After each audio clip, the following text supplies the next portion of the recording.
But he starts off and he says, man, there is a difference. Hey, you guys that are these Gnostics that think you're kind of higher than everybody else. He says, you know what? Your goal is knowledge acquisition. Have you guys ever seen a knowledgeable, nasty Christian? Have you ever seen anybody seriously who has a lot of knowledge up here and they can tell you everything that happens in books of the Bible? They can tell you everything about certain facts of the Bible, even kind of crazy facts that nobody cares about. And the fact of the matter is there is a difference between that kind of a person, knowledge about God, and knowledge of the will of God. Two different things, knowledge about God and knowledge of what God wants. And so you have to understand, those kinds of people, that's knowledge acquisition. Jesus didn't say, hey, make disciples by acquiring knowledge.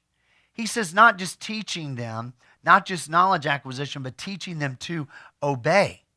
It's not knowledge of God, it's knowledge of what God wants, because God has a will. God wants certain things. In other words, we know that it's God's will that we would be debt-free, and that we could, as much as possible, use money to bless others, to show compassion. We know that it's God's will that those who have a lot would give to people who don't have anything. We know that it's God's will that he wants peace in our relationships, and our relationship with him should be characterized by peace. We know that God wants us to submit to the governing authorities, that we are tomorrow to pay taxes. And I don't like paying taxes. You don't like paying taxes, but we do it because we are not only citizens of heaven, but citizens of earth. And God says, as long as you're on earth, you need to do what's legal. You need to do what the governing authorities tell you. You need to have humility and to submit to them. Why? Because it's my will. Can you imagine if all of us were truly devoted to knowing what God's will was and doing it? Can you imagine? I think about that, how people's lives would radically change. How, if we really pursued the Bible, if we really pursued what would God have me do in this situation, if we really wanted to know what he actually tangibly wanted, that would radically change our lives, and as we grow, our church's life. So the first thing he prays for is that you would know what God wants.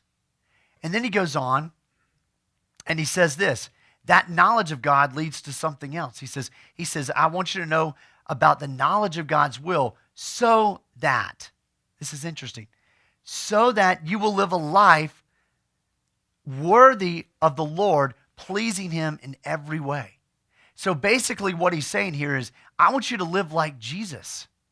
And this is very interesting because, people talk, what does it mean to live a worthy life of the Lord? What does it mean to live a life that's pleasing to God? And there's a lot of people who have a lot of ways of thinking. And what I mean by that is there were these people in Colossae that were all about these rules, and they would say living a life that's worthy of God is all these legalistic do's and don'ts over here. And Paul's saying, throw away the lists, throw away all of the do's and don'ts, throw away all of the things that kind of wrap you up in all of these, do I make it or do I not kinds of things. He says, you know what? Your number one goal needs to be follow Jesus. Imitate Jesus.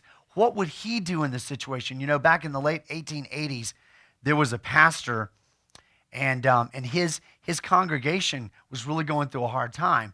And you've seen these WWJD bracelets that were big in the 90s and stuff and all that. Well, it goes back to this old book that I actually read when I was in college. And it was amazing. It's a fable, and this pastor goes into his study, and he's just totally forlorn. He's totally disgusted with people's lives. He's totally disgusted with this legalistic way of living. And he asked God, what should I teach them? What should I help them with? And the answer came back. In every situation, just ask, what would Jesus do?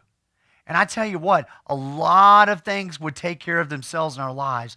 A lot of relational problems, a lot of money problems, a lot of marriage problems, a lot of decision-making issues that people are facing if you just ask, what would Jesus do? And he says, the second thing I'm praying for is that you would live a life that is worthy of Jesus. Live a life just like Jesus would live.